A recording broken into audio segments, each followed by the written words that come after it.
ইন্টারপোলের মাধ্যমে আমরা তাকে ফিরিয়ে আনবো।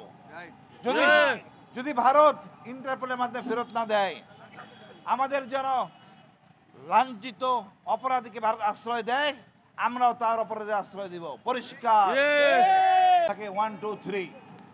হাসিনার এই বিচারে কোনো অপশন নাই, একটাই অপশন, ফাঁসি। আর এই ফাঁসি হতে হবে প্রকাশ্যে। 3 দিন ঝুলাই রাখা হবে, পুরো দেশবাসী দেখবে। 1400 বার ফাঁসি আমরা দিতে পারবো না, একবার দিয়ে জাতিকে দেখাবো এরকম একটা ফ্যাসিস্টের এরকমই ফাঁসি হওয়া উচিত। তার বাবা মারা গেছেন আমাদের সেনাবাহিনীর নবীন তরুণদের হাতে, বেঁচে গেছেন, নাহলে ওনার একই অবস্থা হতো। আমাদের সাহসী যুবক ছিল মেজর ডালিমরা, এদেরকে মূল্যায়ন করতে পারি নাই।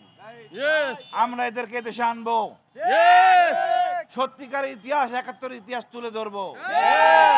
এই দেশটা আমরা শেখ বংশের কাছে বর্গা দেই নাই, এই দেশ আমরা ভারতের কাছে বর্গা দেই নাই।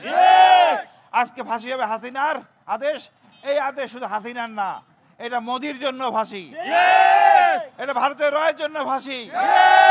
এটা আমাদের গর্ব, এটা আমাদের পুস্তকে লেখা থাকবে, মাদ্রাসার বইয়ে লেখা থাকবে, আমাদের মনে থাকবে। বাচ্চাদের আপনারা শিখাবেন আজকে ফ্যাসিস্ট হাসিনার মৃত্যুদণ্ড রায় ঘোষণা করা হয়েছে। আমরা চাইবো এরপরে আপিল বিভাগ অতি জরুরি নিষ্পত্তি করে এবং আন্তর্জাতিক পুলিশের মাধ্যমে, ইন্টারপোলের মাধ্যমে আমরা তাকে ফিরিয়ে আনবো। যদি ভারত ইন্টারপোলের মাধ্যমে ফেরত না দেয়, আমাদের যেন লাঞ্ছিত অপরাধীকে ভারত আশ্রয় দেয়, আমরাও তার অপরাধে আশ্রয় দিব। পরিষ্কার। তাতে যদি তার সার্বভৌমত্ব ক্ষুণ্ণ হয়, আমার কিচ্ছু করার নাই, আমি দুঃখিত। আমরা বাংলাদেশ, এবার বাংলা ওপার বাংলা একই, আমাদের মধ্যে কোনো বিভেদ নাই। শুধু বিভেদ ওই জায়গায় দিল্লির বদমাইশি, আমরা এটা প্রশ্রয় দিব না।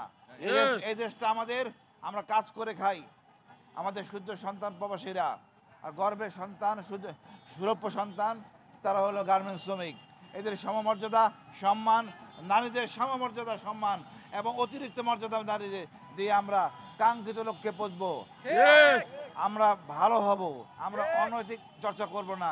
দেশটা আমাদের, আমরা কারো উপকার করতে না পারি ক্ষতি করব না। এই দেশের সকল সম্পদ আমাদের কেনা, কোনো সম্পদ আমরা ক্ষতি করব না। ভারতের প্ররোচনায় আমরা ককটেল মারবো না, ককটেল এলাকা ধরবো। সকল ব্যক্তিকে আমরা শিক্ষিত করব, সেই মানুষ আর শিক্ষিত, যে শিক্ষা গ্রহণ করলে কেউ অন্যায় করতে পারে না। আমরা সবাই আশাবাদী ইনশাআল্লাহ। আল্লাহ কাছে শুকরিয়া আদায় করেন, আল্লাহ আমাদের সেই তৌফিক দেন। ধন্যবাদ। ফাঁসি চাই।